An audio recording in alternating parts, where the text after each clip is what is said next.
Hola, buenos días. Hoy es 30 de noviembre del 2024. Muy bien, estaba aquí mirando El arte de la guerra de Sun Tzu. La visión, la inteligencia y la frescura de sus ensayos. El arte de la guerra no han sido superados en la extensión y la profundidad de su comprensión. Este es el libro que se recomienda para conocer de estrategias en materia de ir a juicio oral en el área penal. Entonces se lo recomiendo. Bueno, sigo la capacitación aquí virtualmente con Andrés Felipe Jaramillo. Van a escuchar en estos momentos una parte muy precisas el día de hoy en estos breves minuticos, haciéndonos referencia entre esos juicios virtuales en lo penal y ahora cómo se pide la presencialidad, que es lo que estamos demandando realmente, que se hagan presenciales por los principios rectores de la ley 906, como son de inmediación, confrontación, de publicidad, y pues obviamente para que el juez pueda tener una perspectiva muy clara frente al debate probatorio, por lo menos en el juicio oral. Estamos viendo que hacen audiencias de acusación, las preparatorias, como el caso de Uribe, pues bueno, vaya y venga. Y incluso en este caso de feminicidio agravado tentado, pues la primera sesión fue virtual, pero exigí que fuera presencial y efectivamente así se determinó por la judicatura, que después llegó otra juez, bueno, allí venga, pero el alegato sí fue virtual y ahora el anuncio del sentido del fallo virtual y la sentencia también virtual. Bueno, eso no demanda mayor cosa, pues, pero lo que sí, el debate público en lo penal debe ser como la Corte Constitucional lo ha ordenado. Entonces escuchemos a Andrés Felipe Jaramillo, les recomiendo, hombre, ayer vi su página en YouTube, qué bien.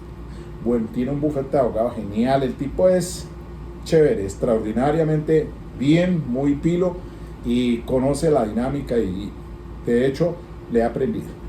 Vamos a ver.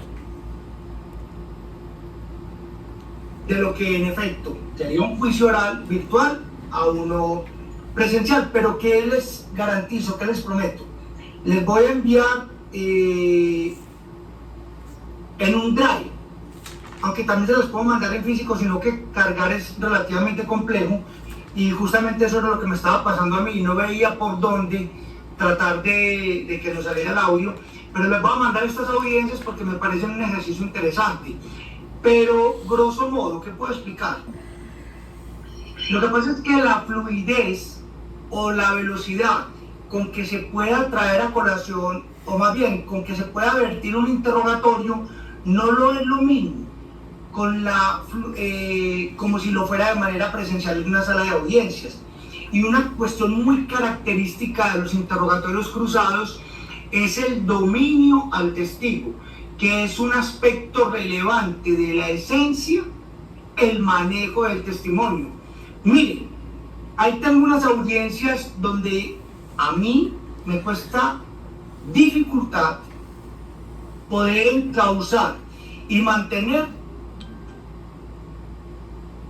Funge como perito, es testigo de acreditación, pero son personas que se evaden y que de alguna manera no puedo asegurarlo, pues porque por obvias razones no es fácil, pero es que tener un teléfono aquí a la mano, donde no es sino colocarlo aquí a un lado, o mantener un computador prendido, donde hay 1000 pantallas, donde yo puedo recibir un mensaje por Messenger, se pueden organizar las cosas. La fluidez de las audiencias, digamos que los cortes de luz, o que se cayó la señal, o que se cayó la red, cualquier cantidad de cosas. Esto es lo que hace que no se tornen fluidos los interrogatorios.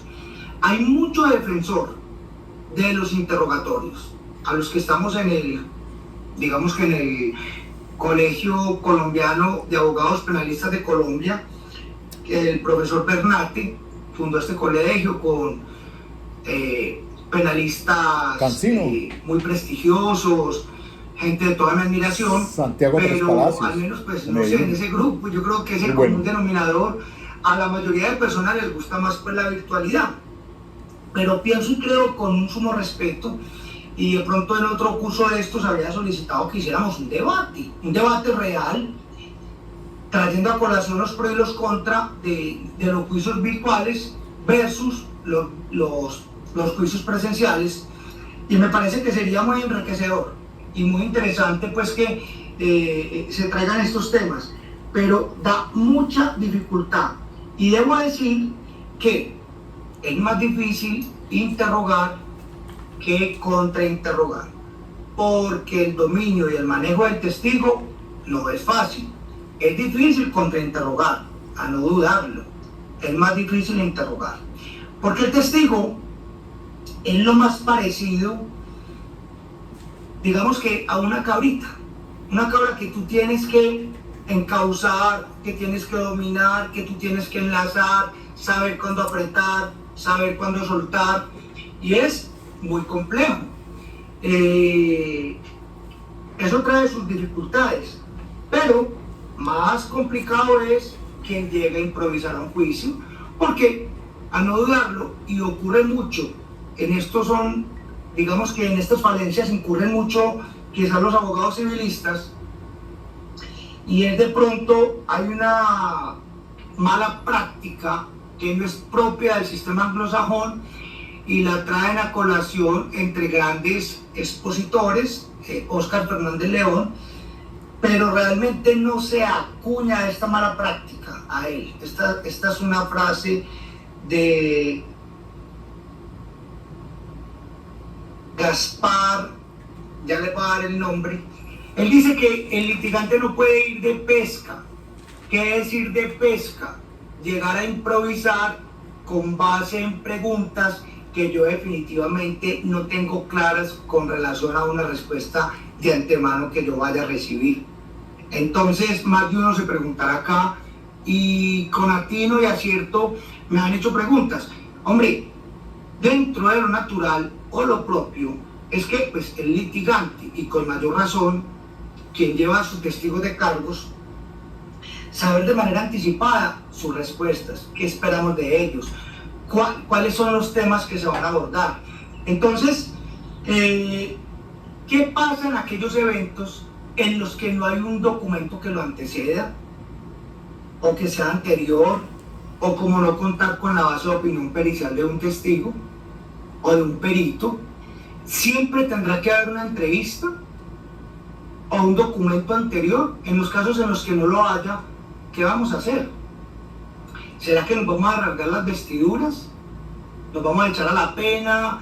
¿O vamos a llegar a No, recordemos que justamente había una audiencia preparatoria, y es allí donde las partes le entregan al juez las razones por las cuales esta persona le va a aportar al proceso algo útil, y es la conducencia la que se verifica en juicio, pero es la pertinencia la que se verifica en la audiencia preparatoria.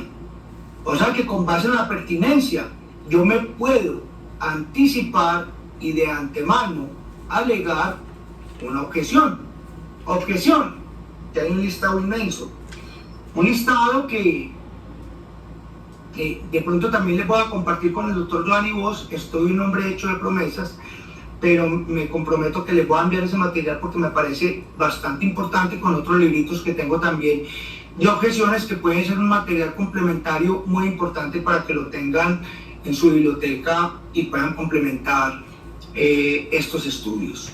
Entonces, me parece loable y plausible ir pensando en esas situaciones, en especial pues con los testigos, en ese punto en particular. Yo voy a terminar por hablar y por mencionar, para poder ir redondeando antes de la pregunta que me va a hacer el doctor Escobar, que voy a tratar de abordar el tema de algunas objeciones y de algunas situaciones que se nos pueden presentar en juicio, como para ir redondeando estos temas. Cuénteme, doctor Miguel. Más que una pregunta, mi estimado doctor Andrés Felipe, coadyuvo. Vea, yo me fui como defensor público para Armenia, trasladado por la 906, pero ante la carga de trabajo que había, 250 procesos, 50 presos repartidos por todo lado, yo cancelé el contrato al mes. Eso fue pandemia. Llegó pandemia al mes siguiente. Por fortuna, alabado sea el Señor, salí del sistema porque le digo, yo soy un opositor acérrimo a esa virtualidad, y lo he dicho, y por ahí citaron ustedes a la doctora Wanda. Ella justamente hizo oposición a ese tema. Sé que el Colegio de Abogados Penalistas, pues, el doctor Bernate defiende a capa y espada el tema de la virtualidad, y yo entiendo que, como lo decía alguno de los colegas, que el traslado, que pues evita que se vaya a tal parte, que así que, pero a uno le hacen jugaditas debajo de la mesa en lo virtual. Eso es para mí, entre comillas, un fiasco el sistema virtual penal. Entonces, no sé, los jueces todavía tienen resistencia, porque yo acabo de salir de esa audiencia y esa juez, pues lamentablemente, todavía siguen pensando, se ponen a decir, no, es que el médico tiene mucho trabajo, y entonces yo no lo podemos hacer venir aquí oiga, ¿cómo así? Pero perdón, ¿cómo así? El fiscal me brincó cuando le dije yo, en la primera sesión de juicio oral, el 22 de mayo, pedí yo la presencialidad, y me dijo que no, que es que él tenía mucho trabajo, que desde su oficina a una cuadra del Palacio de Justicia. La juez sí le dijo, por fortuna esa juez sí fue bien, decirle al fiscal qué pena me da, pero tiene razón el defensor, eso es presencial. Y lo más preocupante, para cerrar ya, a Zonal Judicial en estos momentos está pegando el grito en el cielo, reclamando que se vuelva otra vez al tema de la virtualidad. Entonces, para mí, francamente, horroroso en lo virtual, por lo que usted quiso mostrarnos ahora, justamente, y bueno, afortunadamente usted lo está haciendo ver, que no es lo mismo en lo presencial. Uno atacar la impugnación de credibilidad, problema para refrescar memoria, problema para impugnar credibilidad, utilizar documentos, en fin, todo. Anyway, todo ese caso es una situación bien compleja. Hasta ahí. No era una pregunta, pero era coadyuvándolo a usted a esa posición que nos quiere hacer ver en la noche de hoy. Gracias, doctor Miguel. Mi estimado doctor, claro, es que esto lo construimos entre todos. Entre todos lo construimos, entre todos hacemos de este sistema algo viable, algo ante todo, digamos que debemos de honrar, porque nosotros somos constructores de la justicia, todos aportamos, tenemos que poner de nuestra parte, y yo pienso que no podemos percibir esto como desde lo personal, como algo que se me facilite a mí para ahorrar dinero, para poder litigar desde el sofá de mi cama, o desde mi cama, o desde el sofá de la sala, porque yo estoy convencido de que más de uno de los que están aquí presentes, pues están en la cama. Yo también he recibido de alguna manera, uno quisiera estar cómodo, estar tranquilo, y más si no me toca intervenir. Ya lo vimos, nos dimos cuenta los fiascos que ocurrieron de pronto algunos defensores desde el baño, no tienen como pudor, es que la magnificencia de la justicia no es solamente la toga.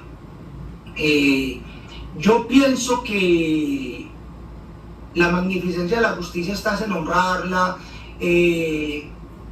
los estrados judiciales, donde la concentración lo demanda, lo exige, lo amerita, el control de todo, ya lo hemos dicho, hay que estar atentos absolutamente a todos, a los jueces, a las partes.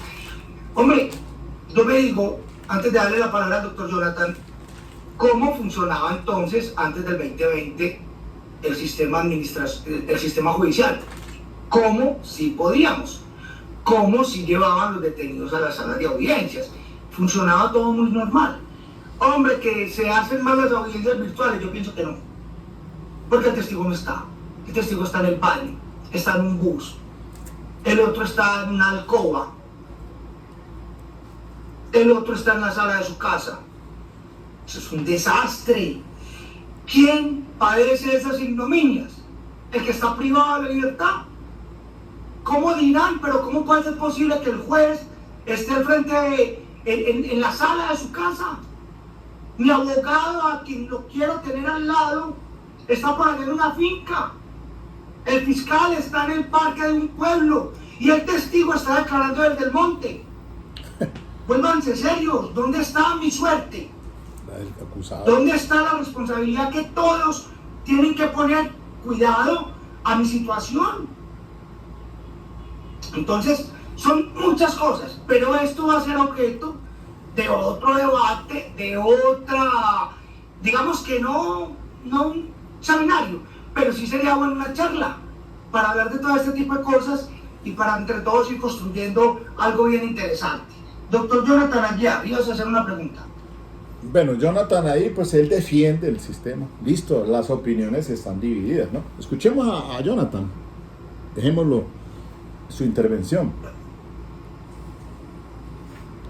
También, más que una pregunta, siempre es bueno conocer las dos posturas. Sí, claro. Soy de los democracia. Defensores de la virtualidad y la implementación y la tecnología en el proceso penal. Porque si vamos a buscar el contra, entonces la presencialidad también nos trae testigos que no se pueden presentar, testigos que viven en una parte recóndita, entonces no pueden acercarse a un estrado judicial, testigos que no aparecen. La tecnología es algo que nos obliga a avanzar y a evolucionar, a mi concepto. Y eso obliga al abogado, al defensor, a actualizarse, porque la justicia no se puede quedar en lo obsoleto y en lo atrasado, y nos obliga a actualizarnos. Pero quería traer una frase una frase para complementar lo que usted habla, doctor, de la ciencia y el trabajo y la preparación. Y esto es una frase que siempre la tengo presente a la hora de preparar un caso, y me permito un minutico para decirle, y esto es que los que se dedican a la práctica sin la ciencia son como marinos que se hacen a la mar sin la brújula ni timón, y nunca saben decir con certeza hacia dónde van, pues la práctica debe fundarse siempre en una sólida teoría. Y eso es fundamental, doctor, de cara a cada vez que y desde hace lo vengo diciendo, de la noche anterior vengo diciendo, de la clase anterior, tiene que usted, para poder llegar a un interrogatorio, tiene que planificar y saber para dónde es que va. Y eso implica la ciencia, la técnica, porque si no, pues entonces finalmente lo que vamos a hacer, doctor, es lo que usted tanto ha dicho, llegar aquí a ver qué resulta en un proceso, a ver qué encontramos o qué pescamos, y muchas veces ni siquiera saber pescar. Muy bien, doctor Jonathan. De muy buen recibo sus palabras. Aquí hizo... Pero bueno, yo con todo respeto difiero de Jonathan, pues lo que dice, pues que los que se dedican a la práctica sin la ciencia son como marinos sin brújula. Pero es que no es que nos actualicemos, pues yo mantengo actualizado, pero una cosa es actualizarme en lo penal, en la praxis, en el tema pues del interrogatorio, contrainterrogatorio, pues todo esto que estamos aprendiendo cada día más. Y otra cosa es los medios virtuales para que se hagan los juicios, porque entonces pues no, es que se descalifica prácticamente la dinámica de interacción intuito persone, o sea, el face to face, el cara a cara. Es que el juez tiene que observar al testigo en sus ademanes, en sus expresiones, y si yo en la primera diligencia virtual de ese caso de feminicidio, pues la verdad, el segundo testigo, una señora que entró allí, eso era más el ruido que se escuchaba como de música, la juez diciéndole que apagara, que se ubicara en otro sitio, completamente antitécnica esa vaina, porque pues cómo permite uno entonces mirarle el cara a cara a la persona en sus gestos, y pues obviamente que no se sabe también si tiene le han editado algo para que pueda contestar a las preguntas, uno que va a saber allí. Por eso los jueces algunos dicen, hágame un paneo de la oficina, entonces uno llega y trae, entonces, sí, listo, mira, acá estoy solo y toda la vaina, pero uno qué va a saber, si apenas hace eso, entra el otro surreticiamente o tiene por ahí ya lo que va a decir, y eso qué. Entonces, no, una cosa es una cosa y la otra es la otra. Bueno, para resumir entonces, de acuerdo a lo que dijo el estimado doctor Andrés Felipe, entonces, dice él que es más difícil interrogar que contrainterrogar. Bueno, yo para mí es más fácil interrogar que contrainterrogar. Contrainterrogar es una dinámica muy compleja que nos cuesta trabajo, a mí por lo menos. Que él dice que no, que es más fácil interrogar. Bueno, yo no sé si es que toda la vida, cuando fui funcionario, pues me la pasé fue interrogando. Y entonces, preguntas abiertas, diga cómo, cuándo y dónde, iba construyendo entonces. Pero de pronto él lo dice, es en la dinámica de que, como dice, tiene que no llegar a improvisar, de pronto por ese lado. Lo justifico en el tema de que, pues al testigo hay que prepararlo, no prepararlo para que va a mentir y diga lo que no. Yo tengo ese testigo y obviamente le tengo que explicar de que se tiene que sentar en el estrado judicial, que está bajo la presión, que está bajo juramento, y entonces tengo que hacerle el tipo de interrogatorio, explicárselo, que son preguntas sencillas, respuestas sencillas, y pues que va a tener las objeciones de la contraparte, que eso a veces desestabiliza también. Entonces, no ir de pesca, como dice el doctor. Aunque hay sus excepciones, porque yo, por ejemplo, en este caso del feminicidio, los dos policiales, yo los llevé cuando la tarea era del fiscal, haberlos llevado, pero claro, para su teoría del caso no cuadró. Cuando ellos declaran en el juicio oral, la verdad me di cuenta las razones por las cuales, pues obviamente al fiscal no le cuadraron, no los llevó. Claro, ellos dicen que no les consta nada sobre unas heridas de la señora, o que la señora le mostró algún tipo de herida, que el único que le dio herida fue al señor, una herida en la mano. Entonces, claro, ahí tuve esa cuestión. Entonces cuando yo los ubiqué, a uno de ellos les expliqué, mira, vamos a ir a juicio, te van a citar, es sobre este caso, lo preparé por lo menos para que supiera de qué era que se iba. Y se tanteó un poco, le pregunté así muy rápidamente para que me dijera qué es lo que había sucedido. Entonces yo ya sabía pues por lo menos a qué iban a ir a decir al juicio oral. Pero lo ideal pues es obviamente traer el testigo, darle tinto, sentarlo y explicarle. Eso pues obviamente prepararlo, ¿no? Prepararlo para lo que va a pasar allá. ¿Qué pasa cuando se cuenta con un documento? O sea, las entrevistas y cuando no. Claro, para el tema de refrescar memoria. Le hemos dicho, en este curso se ha insistido de que el fiscal con el artículo 347 tiene que toma unas entrevistas, y él lo hace porque muchas veces el testigo se le retracta o se le vuelve hostil, y lo mismo puede pasar con uno como defensor. Entonces eso también fue otra discusión allí, que en la audiencia de acusación le dice al fiscal, señor defensor, descubra lo que tenga, si tiene entrevistas. Y en la preparatoria, pues si las tiene y las va a utilizar para refrescar memoria, pues debe descubrírselas, porque si no, no las puedo usar en el juicio. Entonces, algunos, no, pero ¿cómo yo voy a mostrar mi estrategia? Que no sé qué, que no lo hagamos, que porque entonces, no. Pensaría yo que si tengo las entrevistas como para refrescar memoria, pero sería ideal. Porque tuve también una dificultad en ese juicio oral, el pasado, el del feminicidio, porque uno de los policiales, yo no tenía entrevista, y entonces el policial, cuando estábamos allá en el estrado judicial, pues el señor estaba conectado desde la cárcel virtualmente. Y entonces, ¿usted sabe por qué razón se encuentra aquí? Pues no tenían, ya dijo que no. Entonces, el plan B que tenía que hacer, pues, ¿usted conoce al señor que está allá? Pues que sí. Ah, ¿por qué lo conoce? Ah, por un tema que había atendido. Entonces ya empecé. Si no, hubiera tenido que utilizar algo con que refrescarle la memoria. El libro de población, por lo menos tenía yo, entonces, para refrescarle la memoria. Pero como yo previamente le he dicho, mire, este libro de población donde usted dejó la anotación allí de la riña que fue a atender, de eso es que lo vamos a interrogar. Entonces, claro, ahí está ese punto muy importante que da el doctor Andrés. Entonces, y si no se tienen, váyase. Entonces, ¿cómo? Tiene que preparar ese testigo, porque pues, si él le dice, no, ya yo no recuerdo. Entonces, ¿cómo hace usted si no tiene un documento? Ahí se va a ver bien en problemado. Con la pertinencia de la preparatoria se plantean las objeciones, claro.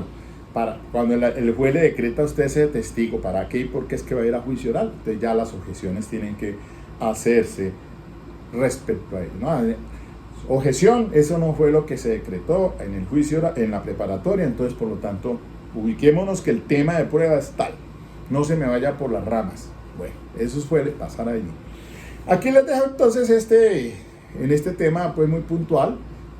Ahora hago otro audio ya para otro tema que me parece también interesante por parte del doctor Andrés, y ya voy terminando con él porque el otro conferencista pendiente del doctor Juan Sebastián Duque Posada, otro conferencista pues que tuvimos en esa conferencia o en ese taller de cohorte de interrogatorio número 2 del doctor Giovanni Bosch Agudelo, director de litigios en Medellín. Y también el último es el doctor Sebastián Gómez Villegas, otro también tema muy interesante, pero como los estoy escuchando nuevamente, los tengo en OneDrive, pues los vuelvo, los escucho, copio, saco tema para poder entonces pasárselos a ustedes. Bueno, muy bien, hasta aquí entonces hoy esa sesión. Ya, chao pues.